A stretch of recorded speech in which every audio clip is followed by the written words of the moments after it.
Hi, everybody. I'm Skip Alsheimer. Welcome to the AV Geeks Lunchtime Streaming Show, where we watch old 16mm films. And that was a continuation of what we started watching yesterday of the Simon home movies, reel number 16. And I don't know if you remember yesterday, it was almost entirely ice skating footage. And I had to go through a lot of ice skating footage to get something that was not on the ice. But yeah, more vacation footage. Kind of great in the hot springs. Anywho, it's gross outside. I don't like it. And the irony is that we're beginning to move stuff off-site, moving a lot of films from the back. Maybe I'll take some pictures and I'll show you. But I think we've decided that next week is going to be a big push. We're going to load up a van and try to get everything out of the back. And this is because we are going to be doing renovation work and building a more proper film storage vault in the basement with climate control and humidity control and water mitigation, all that stuff. But I'll have more information about that at some point. In the meantime, let's learn about your active body. Enjoy.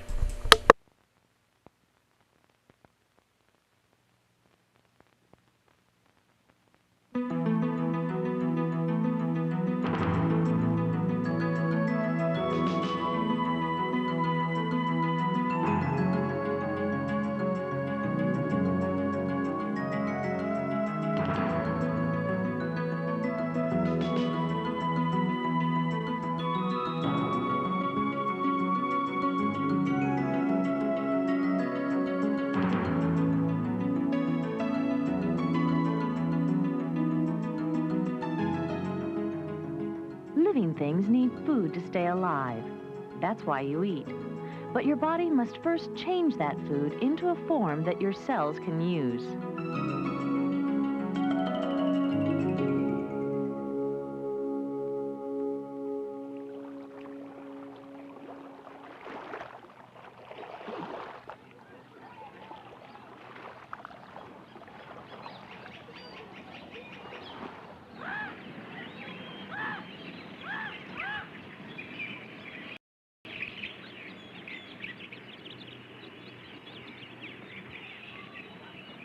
It's feeding time at the zoo.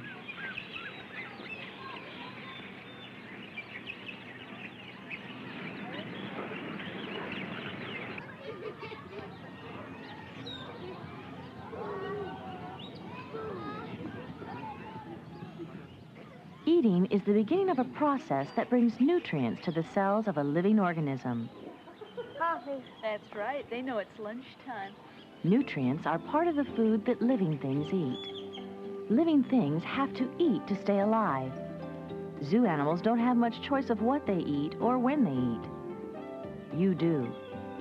Sometimes, just seeing food, or smelling it, or remembering how it tastes, may make you want to eat that food whether you're hungry or not. But when you really need to eat, your body lets you know with those hunger pains in your stomach. That's your body's way of telling you that you need some food. It doesn't tell you what kind of food you need. The choices are up to you, and you have a lot more choices than the zoo animals do.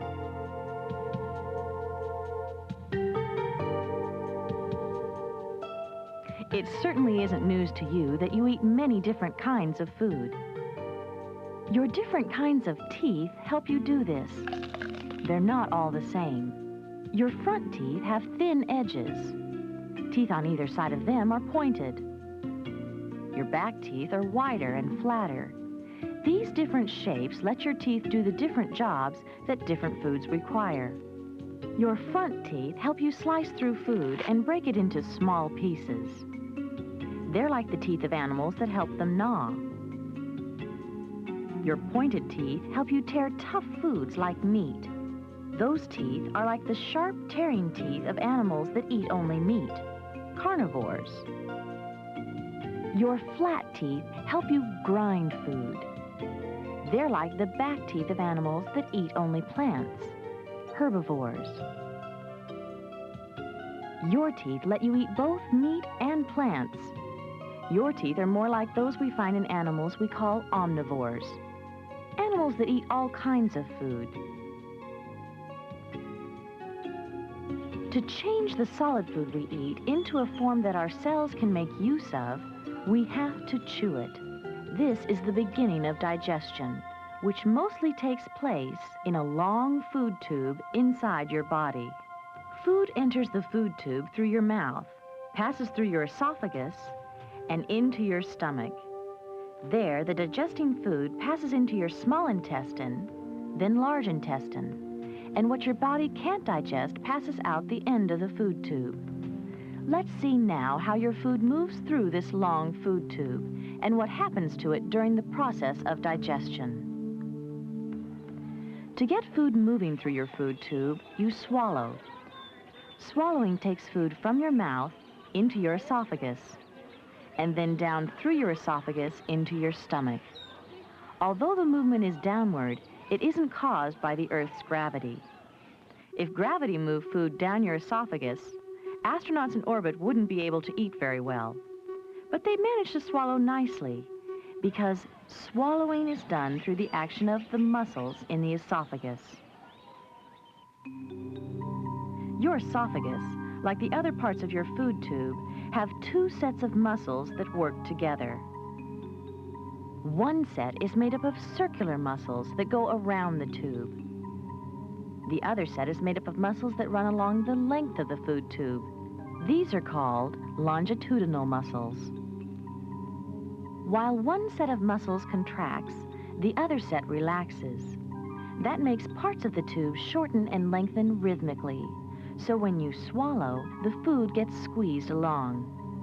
Muscles move your food through the esophagus and then into your stomach.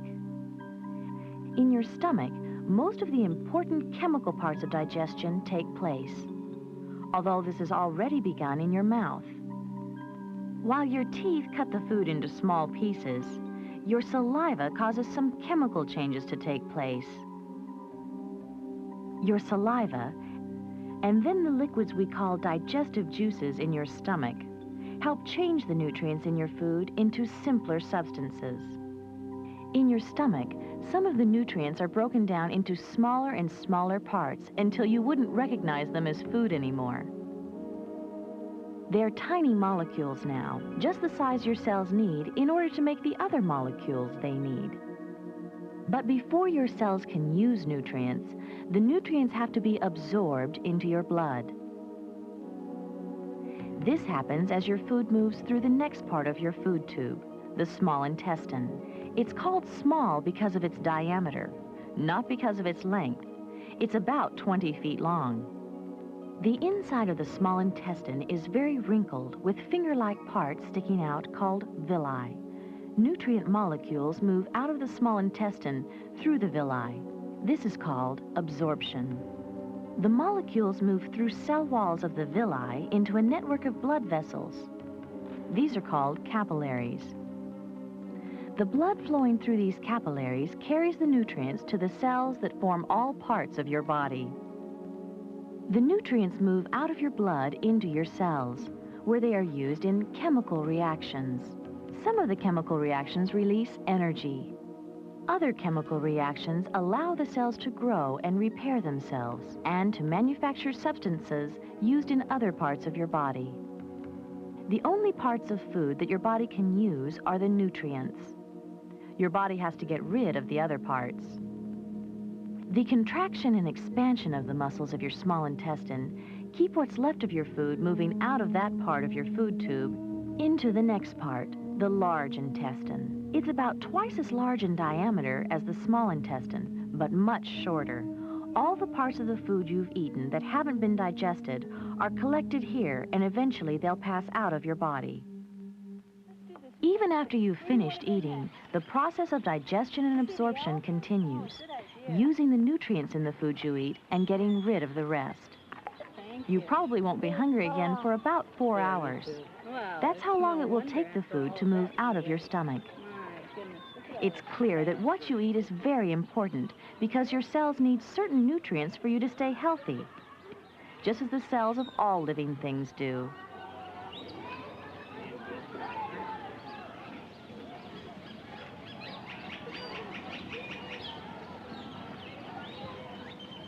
Here in a zoo, where the animals don't have any choice of what they eat, nutritionists make sure they get the nutrients they need. That's what eating a balanced diet is all about.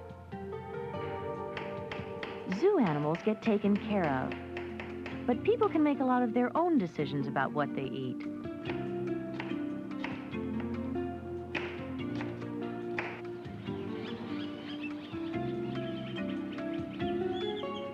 The cells of an organism use the nutrients in food for growth and repair, and the energy to stay active. Digestion and absorption get nutrients to your body's cells. But what a living thing eats determines whether its cells will get those nutrients they need, so that an organism, and that means you, can grow and stay healthy and active. Eating. We'll eat when we get home, okay?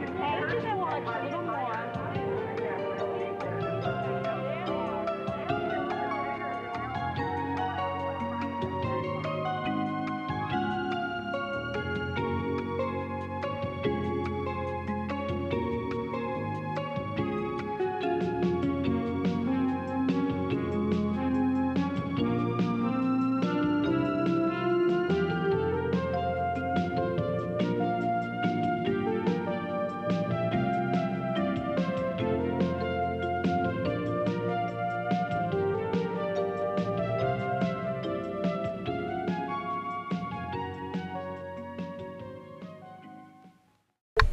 The food tube. I'd much rather be able to broadcast our lunchtime streaming show on FoodTube versus YouTube. I think FoodTube would be better. I just feel like it would be better. So one of the things I noticed at the beginning of that, and maybe you noticed it too, is the title was too dark. It was like black type over an image. And that we've run across this before with some other films, and generally those films are in really good shape. And my feeling is that those are test prints, where they basically test, make sure that the color is graded correctly, that the edits are good, and so a film lab would make that, then send it to the client, and the client would go through and approve. I'm guessing. I don't know that for sure. But we've run across a number of these where the title is black, and we have a print where the title is a different color. It's white or yellow or whatever. And so that's roughly what I'm thinking. And that's also why this film doesn't have a lot of wear on it, is because it was probably only watched once or twice, and not even on a projector, probably on a flatbed. So that's my guess. Let's learn about Italy, the land and the people. This is the second edition. Enjoy.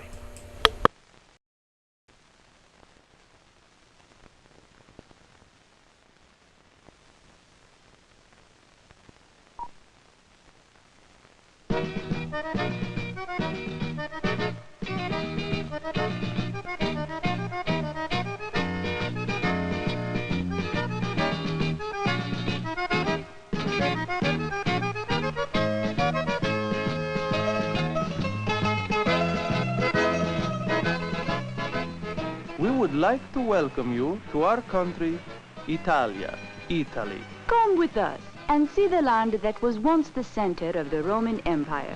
To understand Italy, it helps to know that we have three principal and distinctive regions. There is northern Italy, including the Po Valley and surrounding Alps. Here, you see the western coastal region. And here, mountainous central and southern Italy, including Sicily, one of our islands, and Sardinia, the other. In the central region are the Apennines, a mountain range which we sometimes call the backbone of Italy. Let's begin our tour of Italy in the Apennine Mountains. In the Apennines, there is very little summer rainfall. It's rugged land. Some areas are so steep and rocky that even in this age of mechanization, a farmer must use animals for power.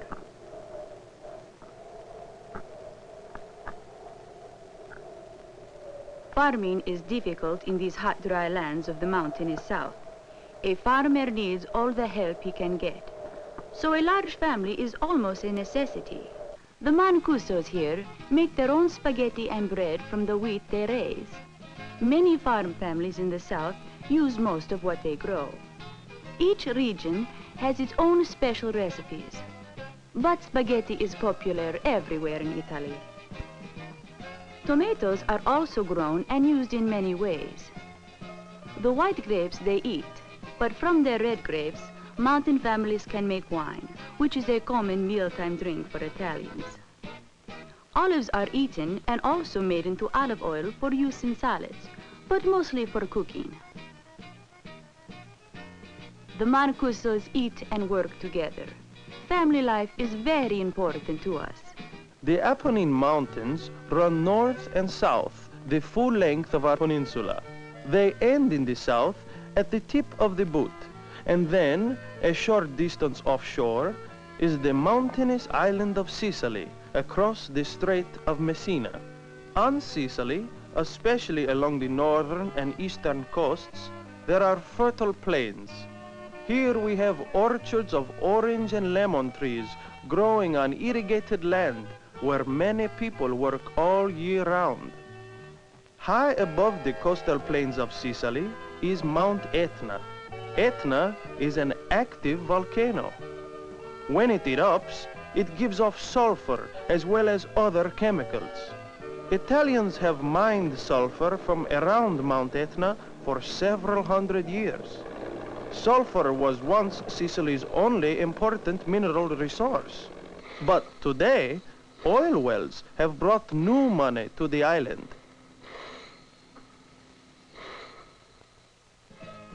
From Sicily, let's go to our other large island, Sardinia, almost 400 kilometers away. The people who live on Sardinia use much of the land for grazing their sheep and goats. There is not much industry here, although there is a source of power. This dam provides Sardinia with electricity, which has helped some industry develop. But even so, here and in the central and southern mountain regions of Italy, most people are involved in agriculture. Many of the products of the islands and of southern Italy go to the port city, Napoli. In English, you say Naples. Here in our western coastal region, the farmlands are very productive. Although we get little rain here, we can irrigate because the land is generally flat. Many of the crops we raise here will be sold at outdoor markets in Naples. Naples is the regional center for this area. You can see that we grow many kinds of fruits and vegetables. Some of the produce, like these tomatoes, will be shipped for processing at local plants.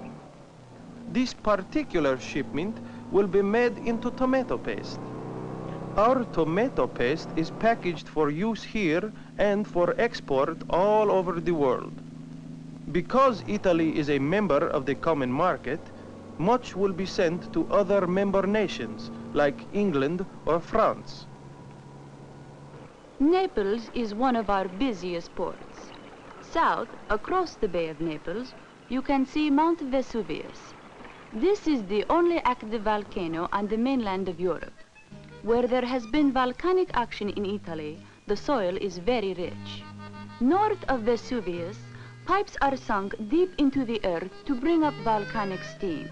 This geothermal energy is used to generate electricity. Another way we produce electricity is by using nuclear energy. At this generating station, there is a nuclear reactor that has been providing us with electric power for many years. In the area along our western coast, There are many large cities besides Naples. In Italian, we call them Roma, Livorno, and Firenze. This highway is called the New Appian Way. It links many important cities as highways usually do. For much of its length, it runs beside the ancient Appian Way. This old road was built more than 2,000 years ago. It was one of many that joined together various parts of the Roman Empire. Of course, the capital of that ancient empire was Rome, the capital of modern Italy. Rome is the largest city in Italy. It is built on low hills. The Tiber River winds through them. Not only is Rome the center of our government, but it's also the center of commerce and transportation. Business is important to us, of course. This jet airport outside Rome is one sign of that. But the name of the airport tells you something else about Italy. We named it for Leonardo da Vinci, a world-famous Italian artist. Da Vinci was a genius of the Italian Renaissance, a great period in the history of art. This is his self-portrait, made near the end of his life. Art has an important place in our lives, partly because of Da Vinci. He worked in many areas. He was an architect, a brilliant military engineer and designer, but most of all, Leonardo was an artist, a painter. All of his work will be remembered, but especially this portrait. Da Vinci's Mona Lisa is one of the world's best-known paintings.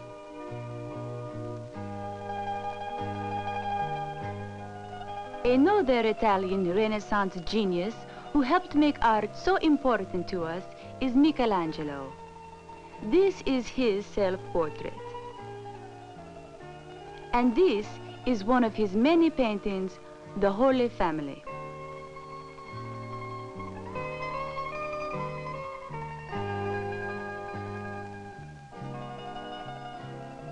Michelangelo was also a sculptor.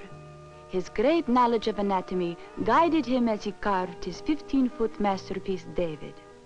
In David, we can see the perfection of human form that Michelangelo sought.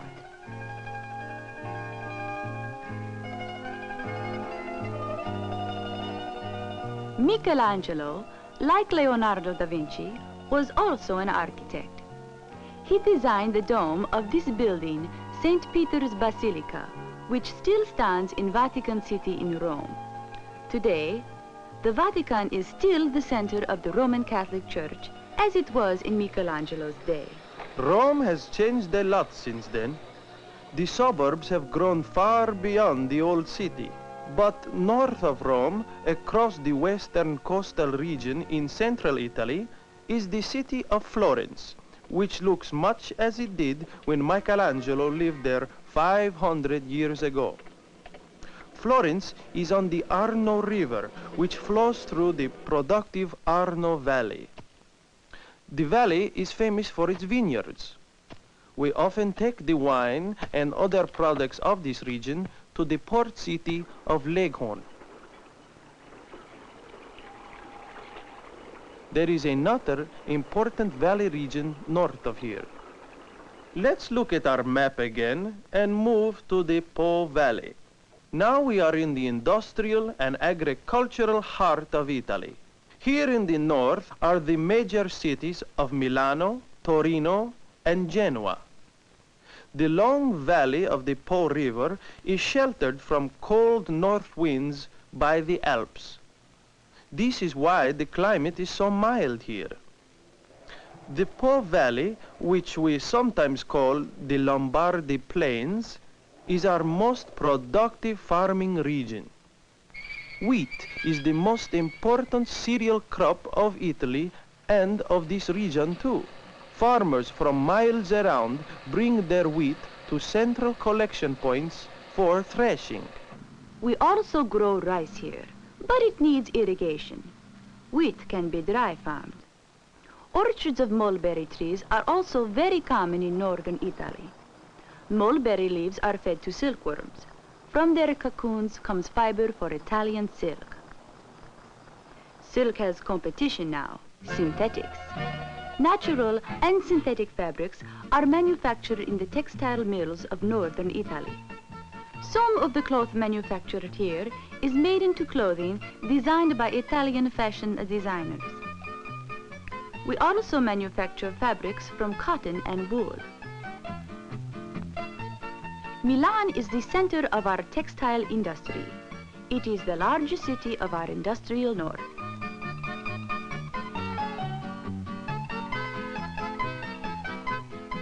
Milan has a much more modern look than Florence. Each region in Italy has its own architectural flavor, each its own customs and traditions. Milan, Turin, and Genoa make up what is often called the industrial triangle of northern Italy. Our industries run on electric power. Much of it comes from the Alps, where dams across mountain streams help us generate hydroelectric power. We have another source of energy in the north. There is natural gas in the Po Valley. So we have energy for manufacturing goods and a fine system of roads too. Like this one between Milan and Turin, which is a center of heavy industry.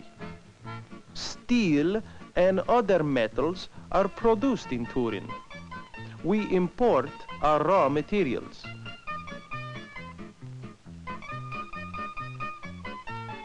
This is a test track for an automobile factory in Turin. In the plant, they make cars that are sold in our own country and also exported all over the world. The industries of the north have attracted many workers to our northern cities. They come to places like Turin to find work in factories and offices. Population has grown very much in these cities, so we've built many apartment units like these in Turin.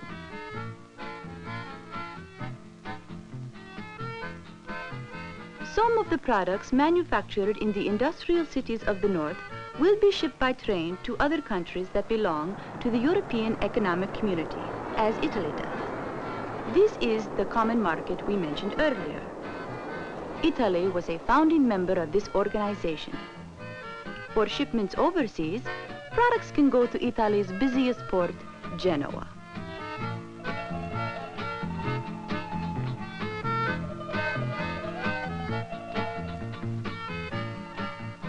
While today Genoa is the major port city of Italy, several hundred years ago, Venice on the east coast held that position.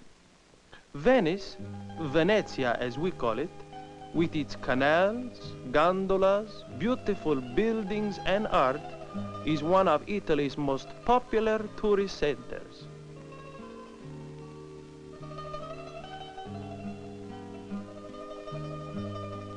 The canals of Venice reflect the Italy of the past. The Italy of today has a new look. Ours is a country rich in regional traditions, but still firmly involved in the future. Perhaps someday you will come see for yourself.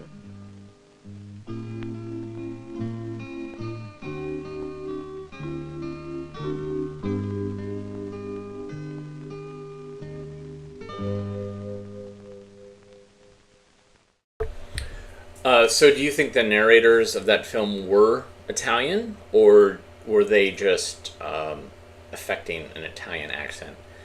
I go back and forth, but after a while it got really annoying. Like, I was like, just shut up. Like, I prefer when they take a film and they do kind of a look at a given country or land when they kind of have a little narrative that gets you through the story. We like follow Pepito as he goes through blah blah blah. I don't know, just something about that was particularly cloying for me. Beautiful footage though. And a personal anecdote: I was at the Leonardo da Vinci airport, and there was an earthquake. I was coming back from Albania. It was I was exhausted because we had to get to the airport at like 2 in the morning to fly out, and I was in the food court of the Leonardo da Vinci airport, and a friend of mine was going to get us coffee and pastries, and I looked and I heard this kind of sound, and I looked over at the gift shop, and something fell over and people were like freaking out, and I was like, what's going on? And I was like, oh, it's an earthquake. Wow, that's crazy. So anyways, that's my earthquake story. All right, so behind me I have a film scanner, and I was going to show you the film Help Police Your Neighborhood, but it's a Fat Albert film, and I am not eager to deal with the band hammer again, so we're going to skip that, and we're going to go to something that's probably more provocative, might have some curse words. It is a police training film called Hostage Negotiation for Police. This is a how-to film for police officers. And those films tend to be a little gritty. And hopefully I won't have to stop it or interrupt it because of gore or intenseness. I have a feeling you guys can take it, but there might be some cursing because police films oftentimes have some salty language. All right, here it is, Hostage Negotiation for Police. Enjoy.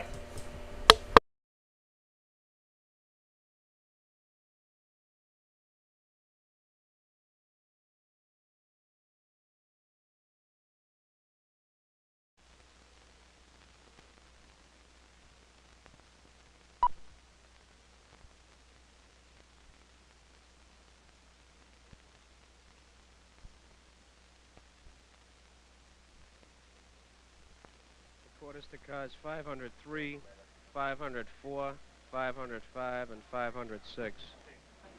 The European American Bank, Hempstead Turnpike, and James Street. Recorded alarm, hold up in progress. 1134, 503. 504. More! Give me more big bills! 505. Fill it up! More!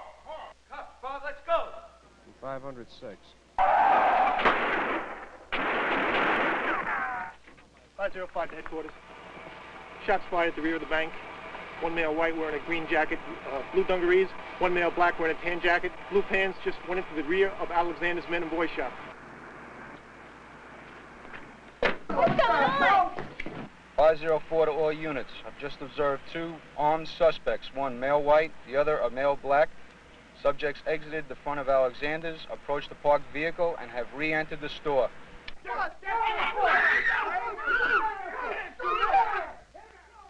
Damn you!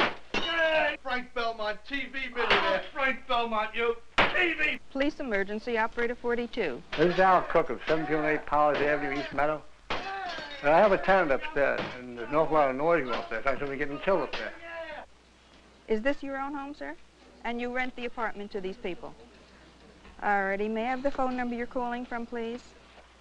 994-5806. And that's a possible assault? Yes. You send somebody over quick, please? Alrighty, I'll take care of it. I'll dispatch a car on that. And would you meet the patrol car and show them where the apartment is, please? Thank you.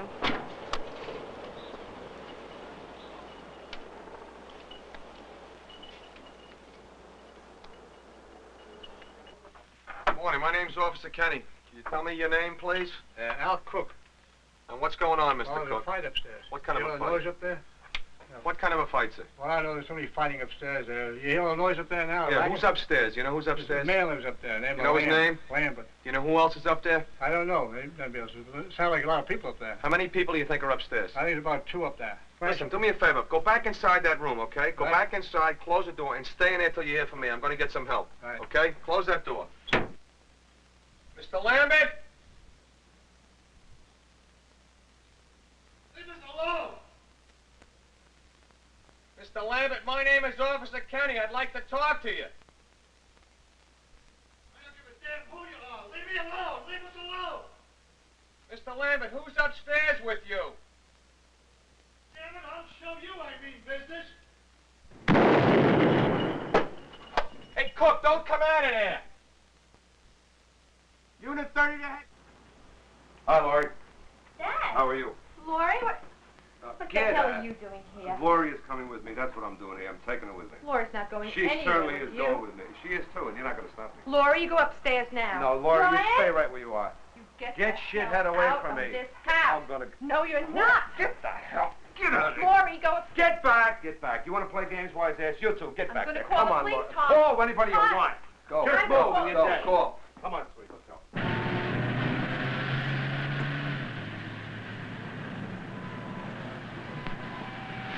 Dad, the police are chasing us. Laurie, I know.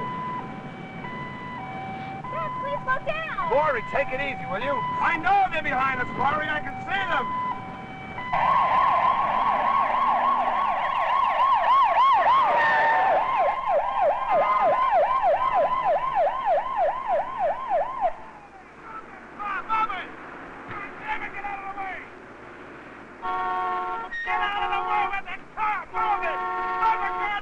The uniformed officer at a hostage incident can either control or eliminate the opportunity for a successful outcome by his initial actions.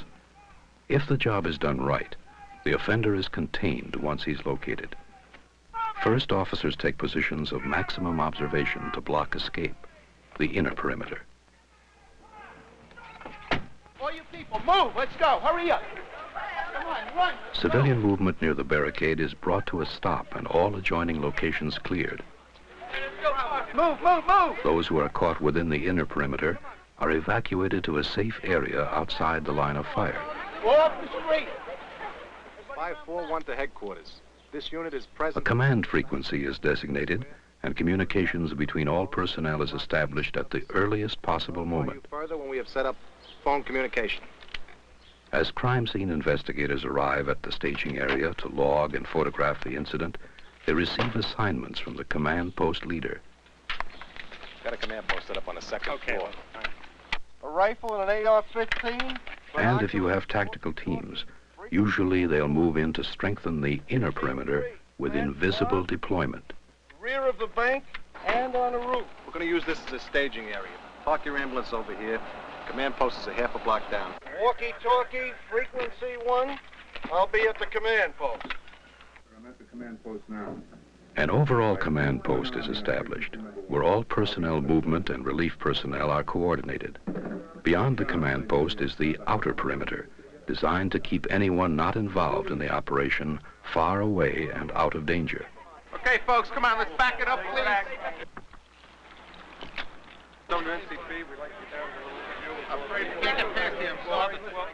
News reporters are channeled directly and only to a media liaison officer at the outer perimeter.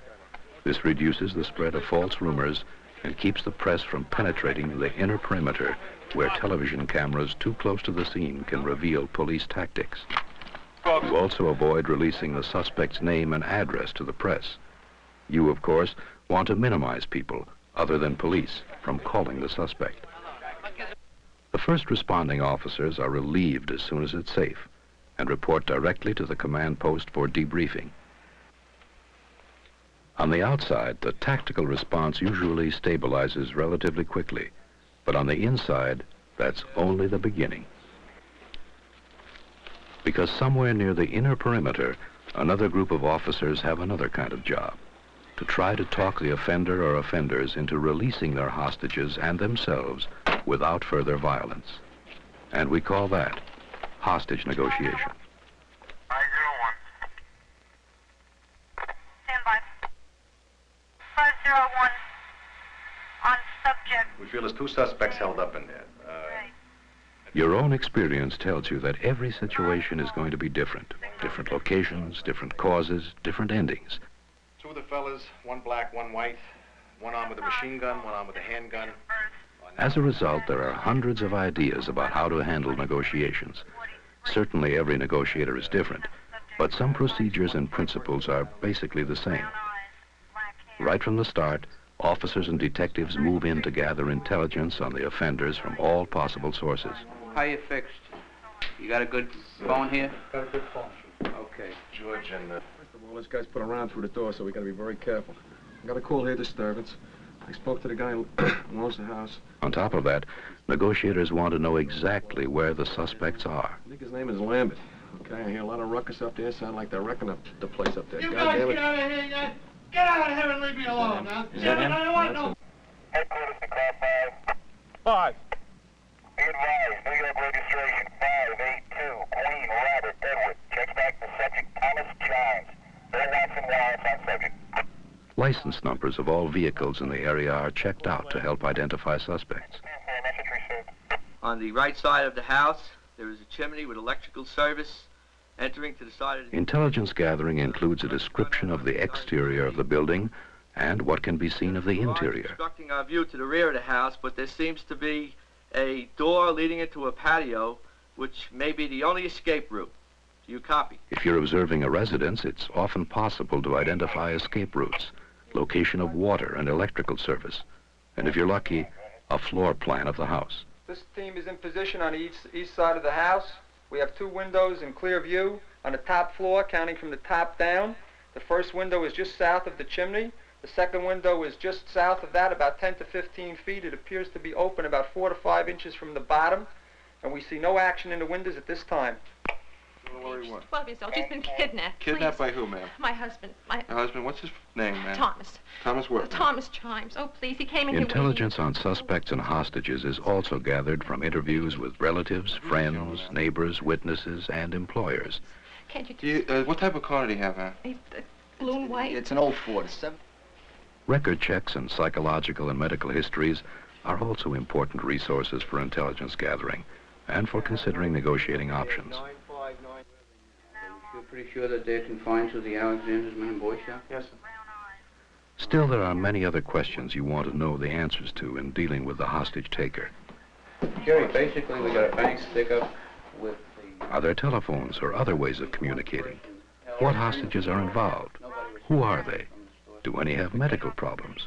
What I'd like you to do is take this down, take a bullhorn and a walkie-talkie down, 7, 8, and stand by to... An early physical and clothing description of the suspect is also important because it later can become a description by someone else of the hostage. Suspects have been known to switch clothes with the hostage to test your willingness to hold fire. That's him. God damn it. He shot at you. And yet, once the situation is stabilized, the negotiator needs to establish immediate contact regardless of how much information has been acquired. Is there anybody up there with him? In this case, he believes he can establish contact at the bottom of a staircase, but out of the line of fire. Concentrate on the phone. You handle the dialogue from here. If we can establish contact... In this case, they're starting the very first contact by phone. That way, then with the, Here you have face-to-face communications, sometimes unavoidable and often the most challenging. And sometimes there's no easy way to establish communications.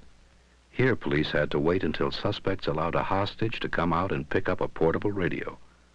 Here, a hostage bound hand and foot had to retrieve a telephone line in his teeth.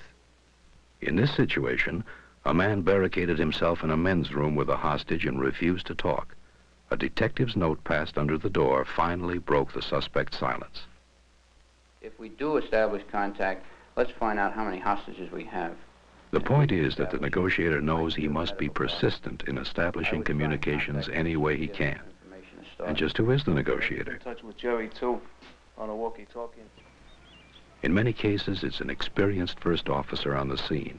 Is that going to solve the problem? A hostage situation may arise from virtually any call an officer encounters. Mr. Lambert? Mr. Lambert, this is Detective DeMarco. Some departments use detectives because of their experience interviewing a wide variety of personalities. Are you all right? Is there anybody up there with you? Larger departments may have trained negotiator teams, usually with the rank of lieutenant or higher. They study profiles of previous offenders. They practice role-playing and self-defense. They learn to use electronic monitoring and recording equipment. But basically, the negotiator is one with common sense, a genuine concern for helping people in crisis, and the ability to communicate. This morning, with that gun, waving it madly, and he took And Lori. certainly there have been incidents when people other than police have been successful in negotiating. He may want to talk to a close friend or relative. We were legally separated, and he was very abusive to me. I didn't want him around her. It's a very bad influence on her, and he knows it. Whether the negotiator will let that happen depends on the personalities involved and the history of their relationship. You sure Lori's all right? Lori's all right. Well, let's The go. last thing the negotiator needs is someone whose presence would further upset the suspect. I'm the one who should be talking to him. Let me talk to him, please. Okay, ma'am. Let me see what I can do, and I will get back to you. But I know how to handle him. Back in that car! I'll kill you! I will! Get back in there! Obviously, your opening words of the negotiation are critical. If you are face-to-face, maintaining eye contact is also critical. There's plenty wrong! You don't rush into conversation or start by asking what he wants. This sets a bad precedent for your strategy later. You respond to his opening statements. Body language is an important consideration, too. You want to be close enough to be personal, but not so close you crowd him. You also want to stay near your radio, behind cover, and never with your back to the suspect. Sometimes a second officer can be a negotiator if negotiations break down or fatigue sets in. A second negotiator should be available, but out of contact with the suspect. This prevents him from shopping for a better deal from another officer. Only one negotiator at a time. If you don't get out of here, I'm going to give you what I gave the other guy. Whoever does become the negotiator had better be calm, emotionally stable, and function under psychological and physical pressure. He has to be the kind of officer who doesn't flare up or get mad when things get unpleasant, because chances are they will. Boy, we gotta get out of here. Come on now. The negotiator shouldn't become distracted from finding out who has emerged as the leader, because this is the one you want to influence. After studies of hundreds of hostage cases, we know at first the suspect is usually extremely excitable. Where's that phone? Who is it? It's the police. Cops, good. His mind is going a mile a minute. He's frustrated because he wants something he can't have. Escape. And I can blow them away anytime I want. Anytime. You listen to that now. It's He serious. may brag on and on about his power and threaten to do almost anything. We're not gonna do anything. We just The wanna negotiator, of course, listens. Don't bullshit me now. Just listen. You listen, cop. The problem is that slut wife of mine. That's the problem. This is what the hostage taker wants. What can you do about it? Listening provides a chance to evaluate the person he's dealing with, a chance to get a feel for the truth about the suspect's motivations, demands, and emotional stability. See what she's done. Never mind about my daughter. I want my wife. That's my daughter. I got her. You can't stop me. The court can. No one can, especially that slut wife of mine. And the negotiator responds the same way you would, not only listening to what the suspect says, but also listening to voice quality for stress, lying, and rationality. Kill and they get away with it. Let them go. Go. Let me out of here. Come on now. I'll kill some of these people. And if you've established telephone contact, try to keep him on the line. Sometimes you won't always be able to. How many people are in there? Got, 8. 8. You don't want to keep those people. How the suspect is evaluated is crucial to the negotiations, simply because the negotiator's gut feeling combined with intelligence give him some idea about what might or might not work with the suspect. No matter what my name is, just do something, that's all. You just listen, that's all. We ran the plate number of the abandoned car through the computer, and it's a Hertz rental. It was rented in the name of Robert Burns. He also has an associate that he's done prior jobs with, who I feel also fits the description of the other suspect. George, these are 2 special agents from the FBI, Slick Dick and Rodriguez, and here are the surveillance photos from the bank. Oh, great. They look good. That looks good for that guy. That looks good for his partner. I think that's them. We'll have to get these photographs out to the surveillance people and make sure that they have an idea what these guys look like. Hey, listen, we can't get a plane down here, you know. We can't get a plane landing in the middle of the street. We got overhead lines, we got traffic, we got the FAA. Why don't you talk about something we can help you with? That's not reasonable. Are you there? This is Don. Get me a car and get it down here fast and get us some... Your initial response to demands is a key factor in how the suspect sizes up your ability to deliver.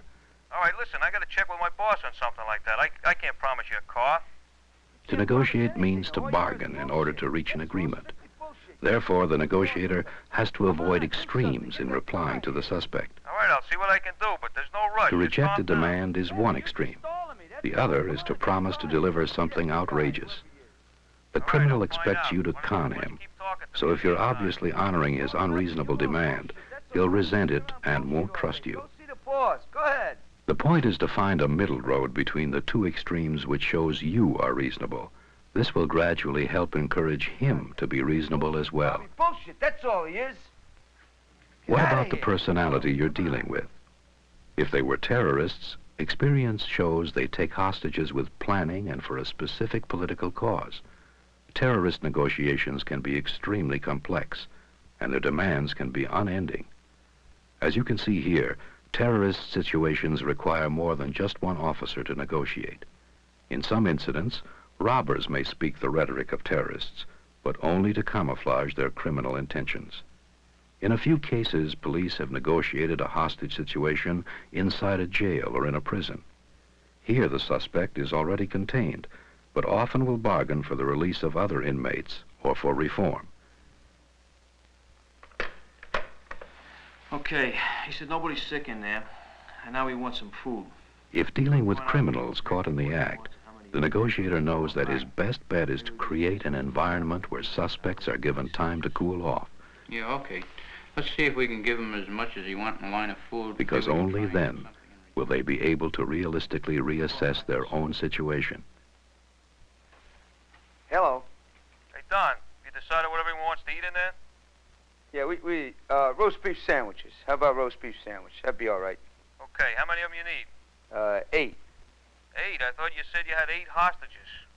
Well, yeah, 8 hostages, and there's 2 of us, 10. You introduce small tasks for the suspect to occupy himself with. You want to put the burden on them for the welfare of hostages, so you give them some choices to make. The more, the better. Okay, I'll order it and I'll let you know when it's ready. Listen, Don, just take it easy. You guys haven't killed anyone. All you did was try to steal some money. Don't screw it up now. Just take it easy. As you talk, you let the suspect know you're listening carefully. You also downplay what they've done so far as well. It all depends on you. What you do from here on in. Yeah, but I've been doing my part so far. What have you been doing? You're not doing anything yet. You're still getting the same thing, a con job. That's all, con job. Now, there's no con job, Don. I'm really trying to help you. Oh, I'm sure you're trying to help, but you're not doing anything. I don't see... The suspect's senses are very acute at this time. You avoid sudden physical movement because this would only heighten his excited state. I want to see my wife. I want her here. I want to see what she's done to me. I want the whole world to see this. What's that going to solve? It's going to solve a lot for me. I want her here now, damn it. Get her over here. All right, give me a minute. Let me call my headquarters. Do it. I understand. It's going to take a little bit of time. Give me some time, well, do okay? it as soon as you can. I want that slut here to see And if a this. situation may go into the night, you make the suspect's awareness of twilight as gradual and non-threatening as possible by the use of auxiliary lights. Put me off. You're trying to bullshit me again. You have no intention of letting us out of here. Experience shows as long as a criminal believes he has a chance to escape by taking hostages, he sees himself in control. Usually the hostages will not be harmed, even though he's excited. But that's what we've been doing. We've been talking about it. We were talking about the sandwiches. Where the hell are the sandwiches? The negotiator never tells the suspect that some type of compromise is impossible. If he did, the suspect may feel he has no choice but to go through with his threats, and if he's excited enough, he just may do it. And that's why, even though at first there's a show of force to contain him, it's probably not a good idea to keep crowding him. Unfortunately, when hostage situations occur without a department policy, every officer within 100 miles wants to get into the act. If a criminal takes a hostage for escape, someone who is reacting to unbearable stress often takes a hostage for what he's getting right now, a lot of attention. For example, this man's father died of cancer. He was so disturbed and hurt, he took a hostage to tell the whole world to stop smoking. This guy was so frustrated, he took a hostage to demand 100,000 jobs for the poor. In either case, there was, of course, a better way. But the point is that at that moment, the offender didn't see one, even while standing on top of a fuel tank. There are a lot of theories about this kind of hostage taker, but studies of the offenders themselves have shown they have some things in common. After years of failure, confusion, and fear, a truly disturbed person often sees only the need to take some kind of drastic action to stop the hurt. In his own mind, this is the only way to prove to himself and those close to him that he should be taken seriously. Did you get it? What's taking you so One long? technique to use with this type of personality is to interrupt his train of thought. Ask him something different from the subject at hand. This makes him stop and think. All right, look, you're getting excited again. Do me a favor. It's hot. How about turning off the car? No, I'm not turning off the car. Come on, turn off the car. You're wasting gas. That's the first right thing you said today, that I'm wasting gas. Okay. In an odd way, the presence of a crowd and the police at bay proves him right. He's getting attention. It feels good. Makes him bold. Just try and calm yourself a little bit. Maybe we can resolve Every this. time I try An to offender like this experiences a sense of power that is rare in his life. But because he is basically maladjusted, he doesn't know how to get out of his mess gracefully without losing what he was trying to prove in the first place. He may try to manipulate circumstances to his advantage with lies or rhetoric. Crowds are kept back and out of sight as soon as possible to reduce his need to stand tough before an audience. Whether the suspect deserves it or not, the negotiator gives him what he wants: attention, his dignity, and a way out. But she's got to see what she's doing. Okay, all right. We're making an effort to contact her. It's going to take some time. Good luck. You're not going to get her. She's hiding. You're not going to get her. You know I'm getting tired of looking at you and a damn car. Get out of here. And your uniform is driving me crazy. Does my uniform offend you, Mr. Chine? Yes, it offends me. Yes, it does. Would it make you more comfortable if I took my shirt off? Yeah. All right. I'm wearing a white shirt just like you are, under your shirt. Yeah.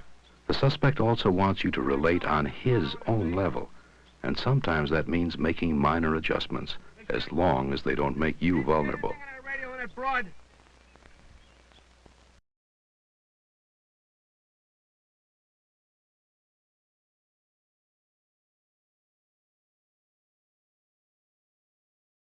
Weird. It just ends. Huh.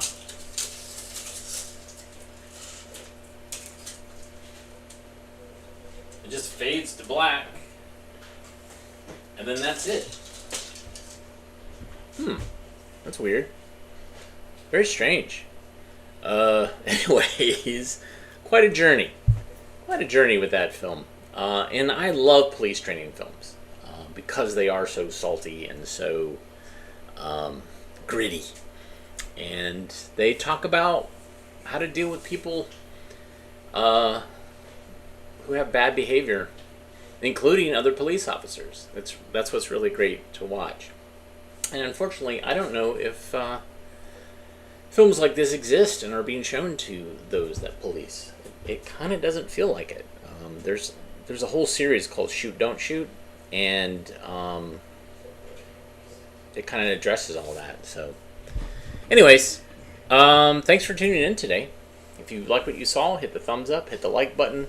You can donate some coffee to us via ko-fi.com/avgeeks or patreon.com/avgeeks with the super thanks button. Also, we're going to be doing a big ask for moolah from you so we can help pay for this renovation project that I talked about earlier. And I'll have some photos and stuff, but the idea is to make so the films are in much better shape, much better conditions than they currently are, more accessible, all on-site versus scattered to lots of storage units. And yeah, we'll talk more about that, but thanks for joining us, and we will see you tomorrow. Tomorrow, Wednesday? Yeah. Bye. Everybody take care. Have a great rest of your day. We love you. Bye-bye.